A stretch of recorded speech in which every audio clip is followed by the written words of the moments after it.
Wade Allison, welcome to the show. Thank you so much for your time. Really appreciate it. How are you doing? Very well, thank you. Wade, you probably know I talked to Hugo Kruger. You've been on his podcast show, I think at least a couple of times. Yes, we've had a couple of meetings, and the first time I think I talked too much, but the second time was very positive indeed. I'm just trying to get you full screen. I'm not quite sure why. Oh, I can do that. Yeah, I'll put you on speakers. Okay. So Wade, as I said off the record, I'm a huge advocate and fan of, rational, logical, ethical nuclear technology, nuclear energy.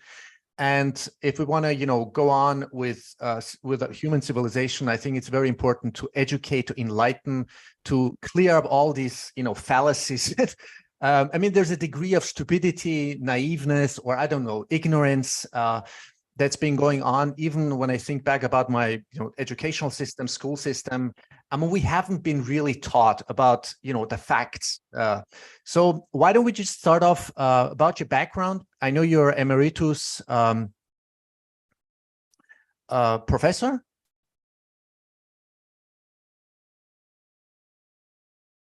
Are you back?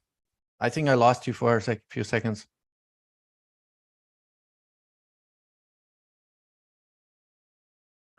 Are you back? Wait, I think I can. Entirely my fault. Oh, no problem. Okay, I was just speaking.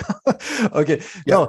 No, as I said, I'm a huge advocate of nuclear energy, nuclear technology, and I think it's really time to educate the public about the fallacies, about because there's always in every field there's a degree of stupidity or ignorance or being non-informed. But it seems to me like on an educational structural level, there seems to be like a intentional or I don't know, like deliberate, like suppression of facts or you're absolutely right. Start off about your background, Wade. Why don't you just introduce yourself, please? You're absolutely right. I was brought up in a similar educational system, which didn't tell me really what we all need to know. When I was at the age of 13, I was on holiday in France with my parents, and it was 1954, and we went to Geneva, and there was a big exhibition on there in the Palais des Nations, and it was Eisenhower's Atoms for Peace exhibition, and I was impressed. So I went home and I studied science. It was as simple as that. And then I went to Cambridge and did all sorts of sciences, in particular physics, and met still some of the great people of the day who long now dead. But I then went to Oxford and studied particle physics and went back to Geneva to CERN, and that was my background. And then about 25 years ago, Oxford added an extra year in its student curriculum, and we decided, what are we going to do? Well, let's teach them what extra you can do with physics and science. And so I started a course on applications of nuclear physics. And very quickly, I got into medical physics, which I didn't know about. I learned about it.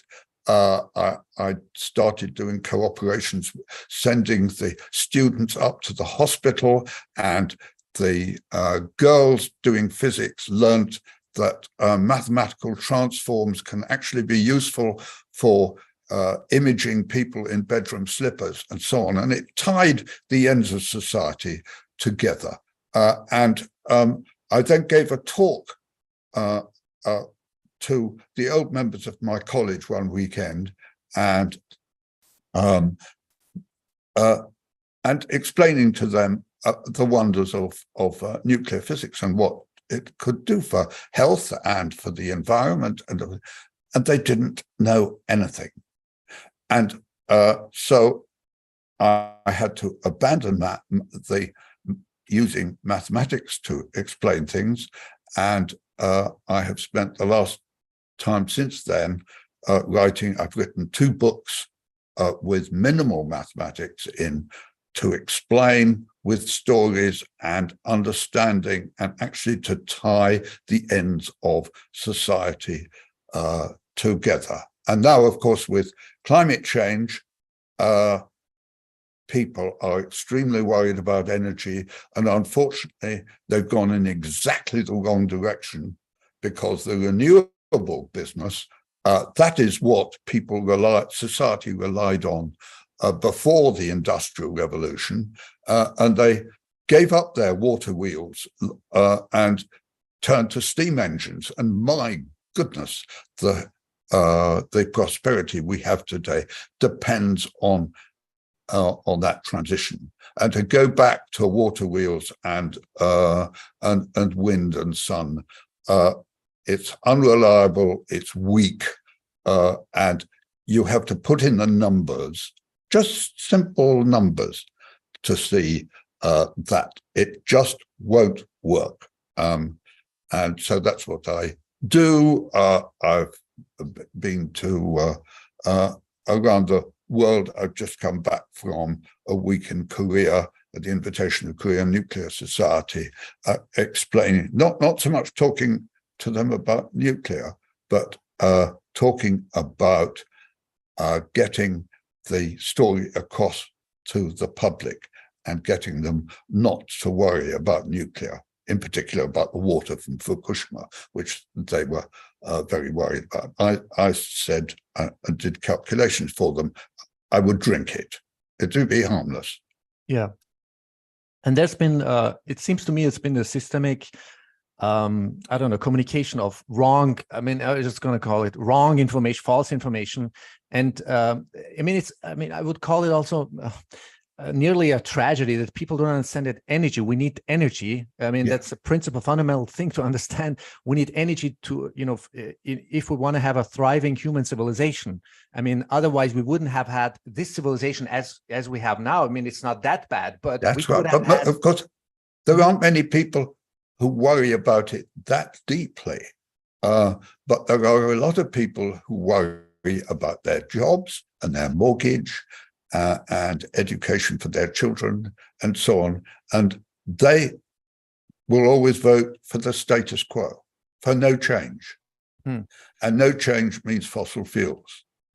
And for fossil fuels, if you want fossil fuels, the best thing to do is vote for renewables, because renewables don't do the job and fossil fuels will go on being used.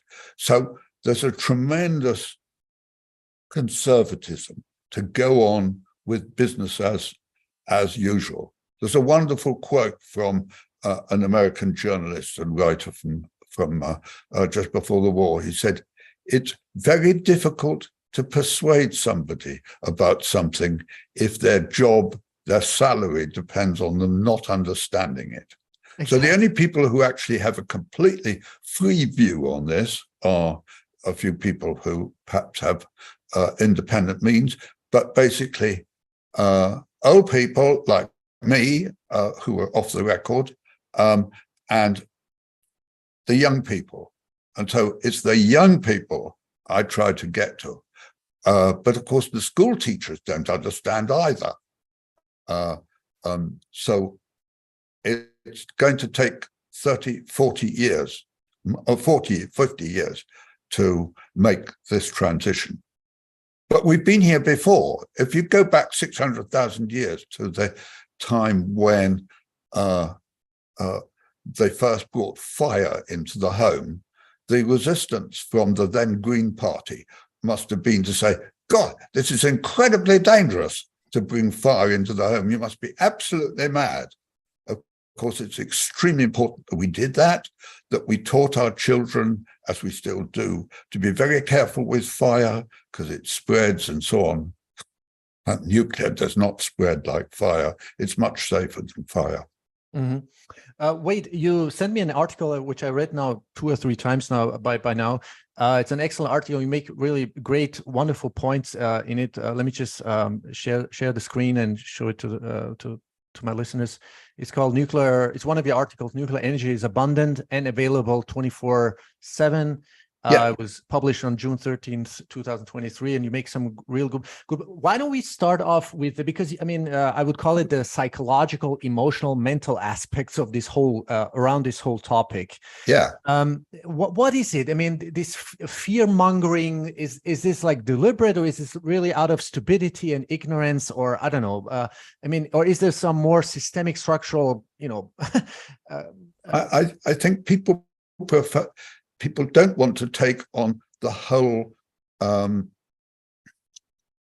problem.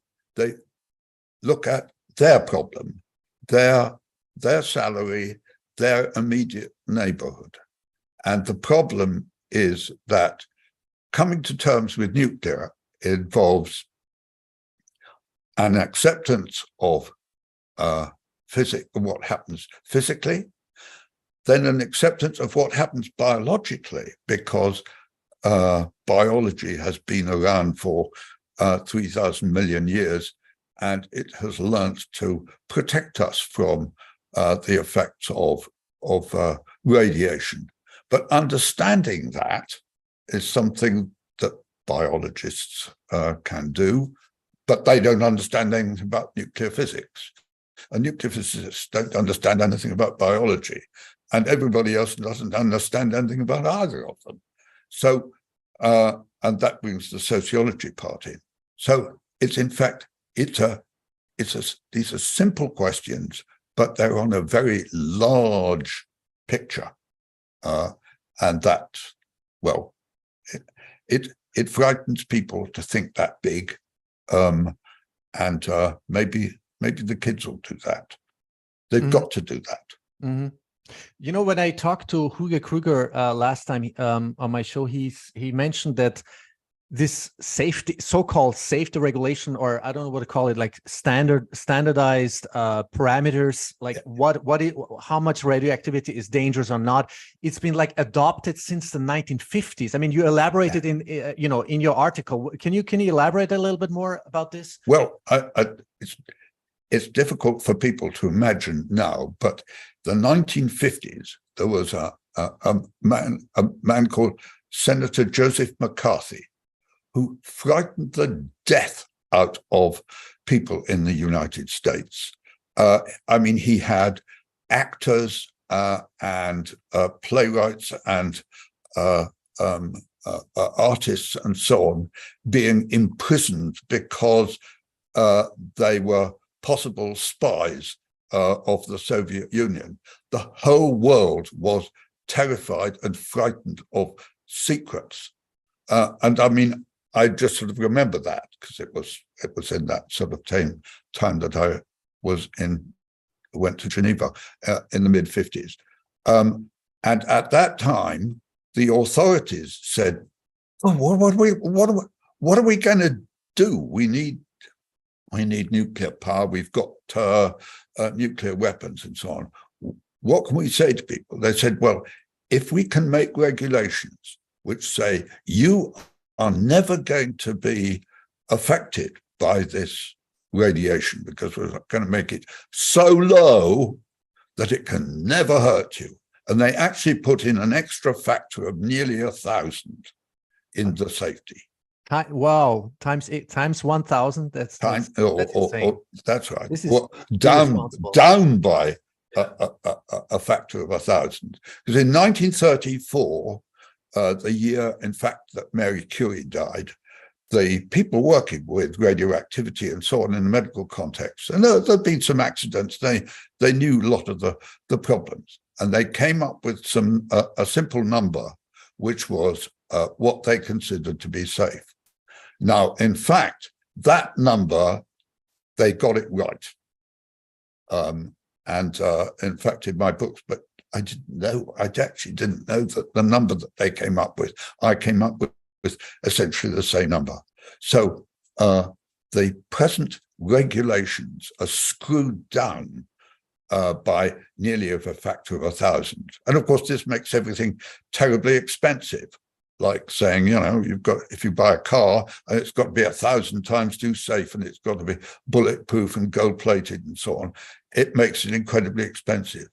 Now, nobody knows how cheap nuclear could be if it didn't have all these regulations, because you don't need any very fancy minerals for nuclear power. The amount of uranium you need is tiny. And so there's no dependence on resources from China or the Congo or something that you can't get to.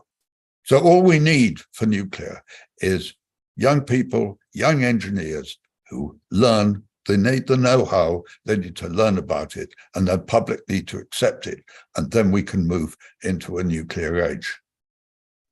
Do you think, Wade, that, I mean, we have structural systemic problems. I mean, these are the root causes. What is, in your opinion, from your point of view, like what is necessary? What is necessary in order to, to accelerate this development? I mean, there's got to be education. There's got to be education. I mean, the politicians never look further than the next 5 years because for the votes that they get. So it's no good looking to them to change. We've got to start with the young people. We've got to I mean, if that young girl from Scandinavia, I can't remember her name at just a moment, but if she knew the science, we could get somewhere. Unfortunately, she didn't and doesn't. But we need young people to say, to have a revolution. We need people to understand and to accept. I mean, for instance, I tell the story. If you want to get through to people, there's no good getting politicians to say something to them because they won't believe it. Mm. But if their child goes to school and comes back and over a meal, they say, "What did you learn today in school?" And he says, "I learned about nuclear power." And the parents will listen to their child more than they will listen to politicians or people who are trying to make money or bitcoins or whatever it is out of it.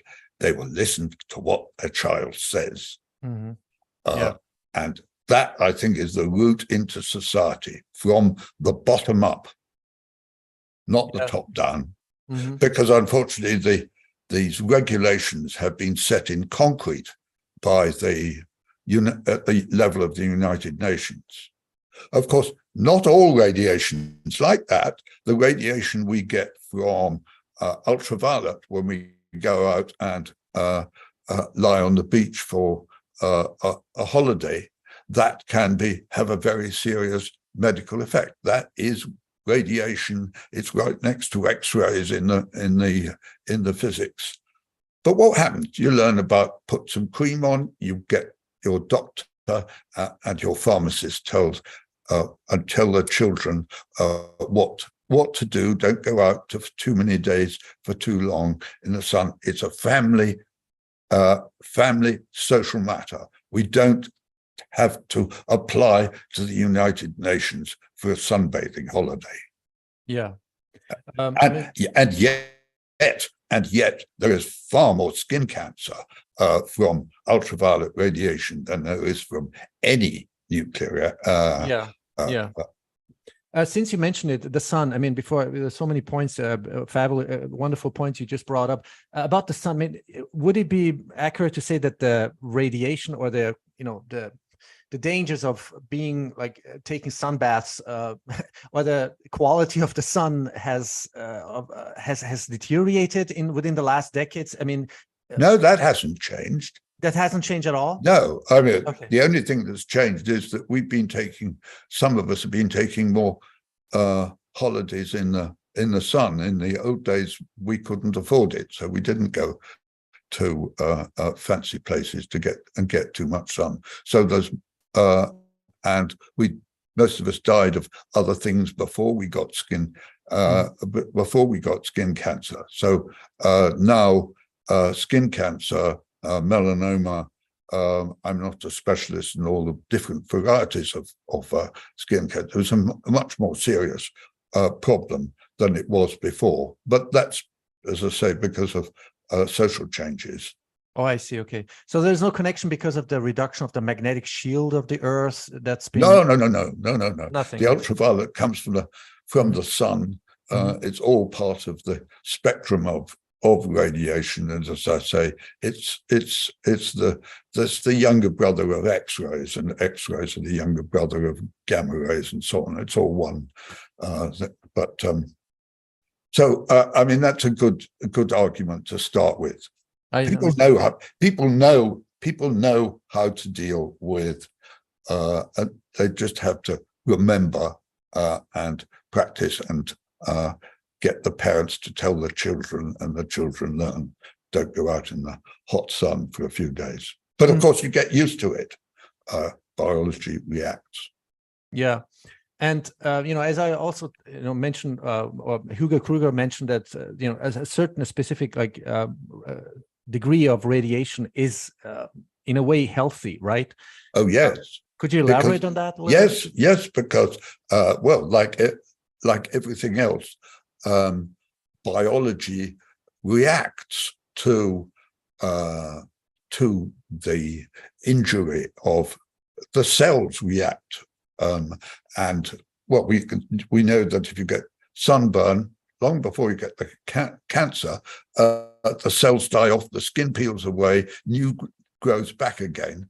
It's been used to coping with the effects of radiation since the beginning of time, and give it a week or 10 days, and your skin will recover.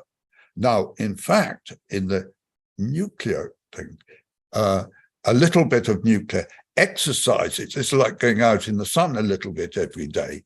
It's exercise. I like to tell the story of a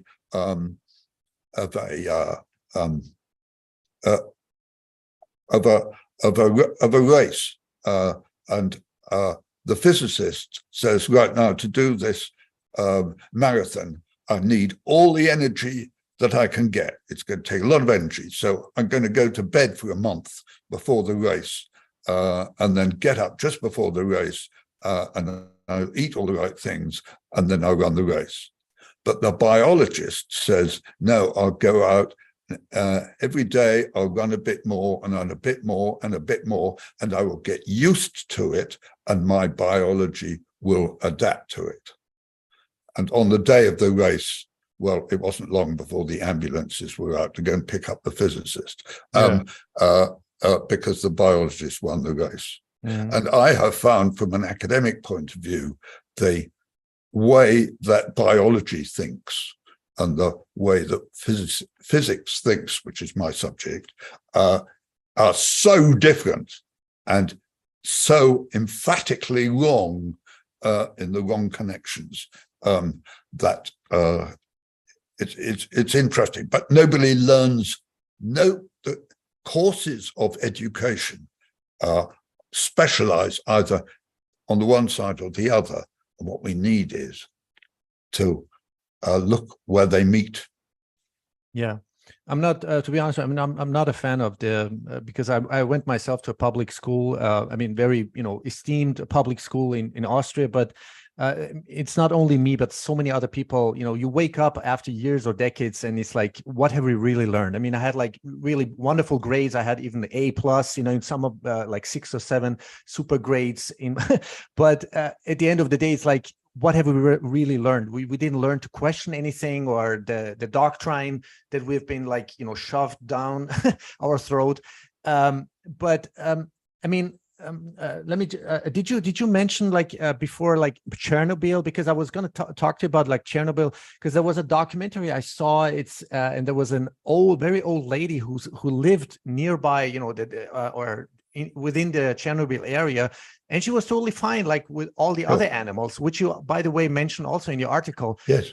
Can you talk about that a little bit? Like, what kind of misinformation has been propagated? Well, it's the overreaction. I mean, some people did die at Chernobyl. Not many, but a few. And they were mainly the workers who went in there and poured concrete on the reactor from helicopters and so on. But that's not cancer. That dies very quickly, because one of the interesting things that biology does is the way it reacts and protects itself is to immediately stop when the cells detect radiation. They stop replacing themselves in order not to copy mistakes, basically, and to use all of their resources for firefighting the damage that's been done. And if that cell cycle doesn't start up again eventually, then the biology fails, particularly in the gut, where the cell cycle works particularly fast. Yes, so the people at Chernobyl and the similar people in Fukushima, yeah. Yes. Now, I haven't been to Chernobyl, but I've been to Fukushima 4 times, and I've been into the evacuated region and talked at length with an evacuee and so on. And I tell you, what happened there was fear. People are frightened, and the psychological effects of being frightened were in fact, the only problems at Fukushima was fear. And the United Nations report from 2006 on Chernobyl said the same thing, that if you take somebody and tell them that you have been irradiated and it's so bad, we're going to compensate you and we're going to give you an enormous amount of money. Yeah, you can put it in Bitcoin if you like, but it doesn't matter. I'm going to give you a lot of money. And they said, well, I feel all right. What's the problem? But that can make people ill. Exactly. I mean, just the thought of the psychological stress. Yeah, I mean, it's like like if you see your friends one day, and one of them says, "What's the matter with you? You look awful today," and you say to yourself, "Do I?" And then you start looking at yourself. You can actually, there are cases of people dying as a result of being talked into being sufferers and feeling hopeless. In the old days, it was called cursing people, and it was how witch doctors and voodoo people worked. So the effects of psychology on our health are not to be ignored. Yeah. There was one point I want to bring up. I heard one theory from a nuclear engineer, actually. Is more sort of from a holistic point of view. He said that because our generation, let's just say, or the kids that are growing up are much more exposed, to whatever, maybe higher radiation, nuclear, would it be radiation, Wi-Fi, 5G, all these things. Do you think that it takes about like 15 to 20 years until these higher parameters are internalized into the DNA of the, upcoming generation or the new generation that's going to be born? You know what I'm saying? Like, Can I stop you there? Stop you there? Sure. There's a break which comes in the spectrum. In fact, it comes between sunlight and ultraviolet. It's right there in the top. On the soft side, the warm side of sunlight, the radiation does not have enough damage to muck up molecules and affect DNA, and it doesn't matter how much. So that, for instance, if you have an MRI scan involves quite intense radio frequency radiation. And the only safety requirement there is it shouldn't cook you. Yeah. Because basically you're going into a microwave oven where you don't turn the microwaves up too high. Now, that has got nothing to do with DNA. It's got nothing to do with radiation levels of the kind that affect from ultraviolet down to X-rays and gamma rays and nuclear. So no, Wi-Fi has no effect unless it heats you. I see. Because yeah, of course you can cook, and that's not a good idea, but that's a huge amount of radiation energy, and it doesn't do anything. Okay, okay. Because you're hot. It would somehow translate into physical tolerance, more physical tolerance eventually. You know, yeah, for but it's a different tolerance altogether. It's a different. The word is ionizing. Radiation that is ionizing can destroy and change molecules and cut up them into bits and so on. Ultraviolet can do that, but Wi-Fi cannot. Period. Okay. That's the physics. That is not biology, not getting used to anything. It's just that doesn't happen. I understand. Let me just take not a really different tangent, still connected with that. What I'm always fascinated is that, I mean, we have had like since when do we have like nuclear propulsion technology? I mean, we're talking about like submarines or ships or whatever. Yeah. This is what I've always baffled me. It's like, why haven't we achieved as a human civilization, like to miniaturize it and maybe scale it up for other transportation vehicles? I mean, well, there is one problem. You can't make it very miniature. You can make it much more miniature than the big nuclear reactors that we have, and that's coming. I mean, there's an outfit in Copenhagen. There's an outfit in London who are working towards having nuclear-powered ships, and nuclear-powered ships are really going to be an extremely good way to go, because you need quite a lot of power for a ship. So one of these small modular reactors of the kind that are being discussed now will match rather easily the energy requirements of a ship. And so efficient will it be that you can build a ship, you put the fuel in, and the fuel you put in will be enough to drive the ship for 20 years until the ship has to be broken. So you never have to refuel. Yeah, it's a no-brainer, actually. It is a no-brainer. Yeah. And I've actually been working and advising quite closely with the London outfit, but the guys in Copenhagen are trying to work in the UK as well, and this is really going to come. And the Russians are already doing it because they don't have to conform to other people's thing, because they just go around and they send these nuclear reactors on ships around the northern part of Russia there, and provide them with electricity and, of course, fresh water. You can get fresh water from desalination and so on, because or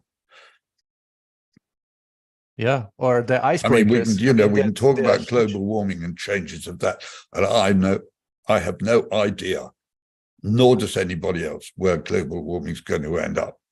People talk about it as if it was going to plateau out in 2050.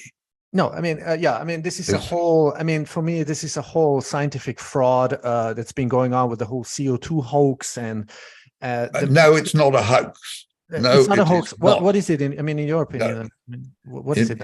It is an extremely plausible, possible mechanism. Man-made? Man-made global warming? Yes, but it might also not be. The point is that for the last 12,000 years, the climate has been extraordinarily stable. It wasn't before that, and it may not be in the future. And I would guess probably that the CO2 has started the ice to melt, etc., in the ice cap. This is just me guessing now. I don't know, can't prove this. Started the change, but the weather, the climate is so unstable that it's now knocked it off its equilibrium, and the change is going to come. And it'll probably, it may well be that it won't make any difference whether we succeed in stopping more CO2 or not, but we won't know that until it's too late. So fossil fuels are not very safe, and their pollution is pretty awful in Delhi and Beijing and even in London in the 1950s and so on. It was dreadful. No, I totally agree with you. I mean, when it comes to environmental pollution, that's a different aspect. I mean, you know, that's right. Like global warming, first it was called climate change, and it was global warming, you know, I mean, or global warming and climate change. So there is a... Well, I think it looks to me, I'm just, you know, sort of looking out the window. I mean, actually here in Oxford, I had 40 degrees last year. Yeah. So is that... We did. Yeah, I know. Mm-hmm. So we really have to look at the evidence. But what's causing that, we don't know. How we would stop it, we don't know. But we certainly can't survive without energy. And without CO2. And what? We can't survive without the energy. And if we're going to need extensive air conditioning everywhere, we're going to need a lot more energy. Mm-hmm. Yeah. And I think probably there's going to be a lot of death, and there's going to be a lot of migration, and from climate change. But whether that's due to the CO2, we will never know. And we don't even need to know the answer to that question, really. Well, fact is, I mean, we need energy. I mean, as long as we don't have like, structural transformational changes, especially, you know, with the evolution or the implementation, just simple implementation of nuclear technology, then, you know, the so-called fossil, I mean, this is a whole topic for itself, but, you know, the oil and gas, this is was actually, you know, caused the thriving of human civilization. But, you know, we talked about the military industrial complex previously. So this is what always, you know, just baffles my mind. It just, there's so much super advanced technologies within the military industrial complex, but it has never been translated into civilian use. And this is what I never understood. No, but I think the military industrial complex and the safety industrial complex, I mean, this is all inertia built into people building empires and jobs and money and so on in a way that you can't stop them. Mm-hmm. So I don't think the military side of this is really any different from the civilian side of it. The safety industrial complex. Oh my goodness. I mean, to attack these regulations is going to be a big problem. You know, before we start recording, I told you, you know, my podcast is focused on Bitcoin, and that's, you know, I think this is the fundamental, let's just say the most important structural thing that needs to change is the monetary structure, the whole central banking fiat money, criminal structures needs to really be made obsolete by adopting, you know, a money that is not confiscatable, that has absolute limited scarcity, and and there is no trust involved, right? So it's all about math, encryption. You mentioned that word, trust. Okay. That's everything in human society. It's trust in nuclear energy. It's trust in the financial system. I'm not quite sure that Bitcoin is any better than the cowrie shells that the banks hand out at the moment.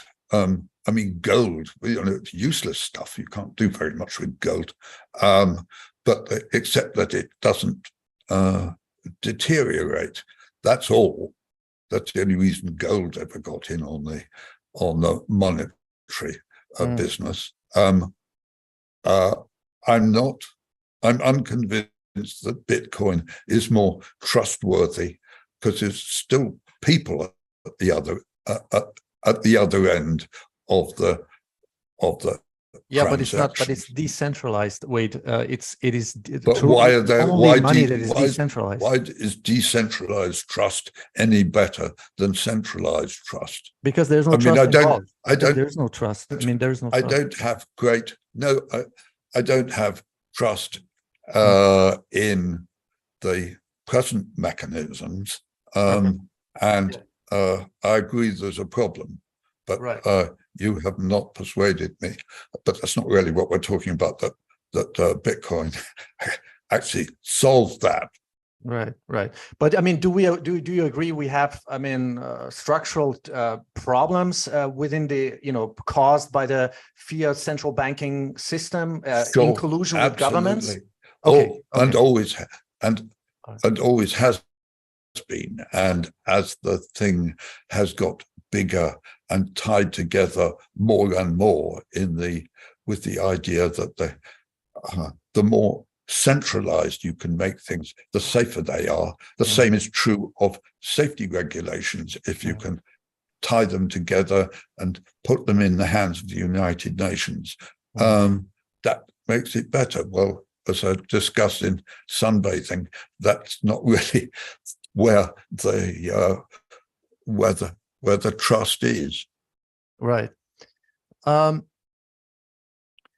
Wait, so to wrap this up, I mean, is there any few points that you want to communicate to the public, to my listeners? Like, what is you talked in the beginning, it could take 30, 40 years. Is there something like a process, something people can do or educate themselves about, or take some action in order to accelerate this process?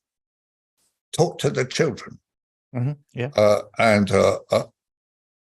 I think I may have you may have seen in the things that I've written, there's the question of nuclear waste. And if you go back into waste, our personal biological waste is very dangerous. We produce on the order of a kilogram a day, and it is the waste from our food. We learn to live with that, and we get the children learn to have to look after their own to an extent before we let them out into school, before we let them out into society. They've got to learn about that. Now, if we could have a fuel that was 1 million times more concentrated, so that it produced 1 million times less waste, then we wouldn't have to worry about that waste, would we? Now, 1 million times less waste would mean that instead of having a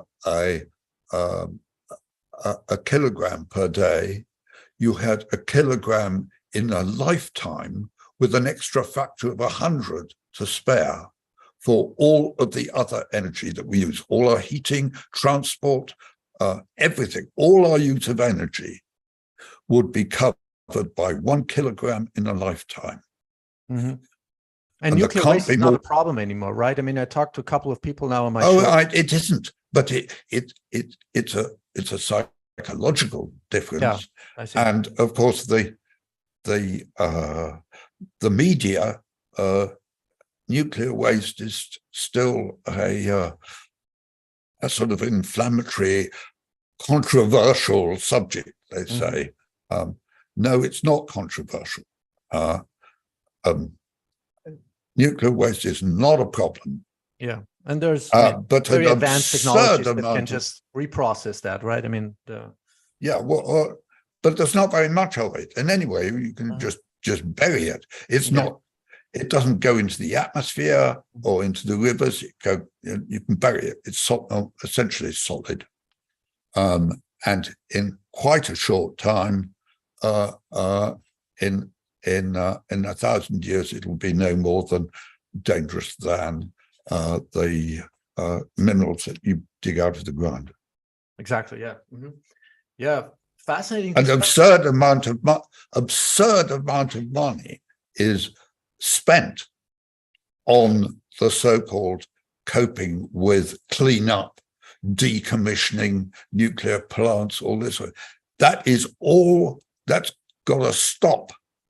And you should know that the president of the Health Physics Society in the United States, well, it's an international thing with thousands of members, he has written with his seven predecessors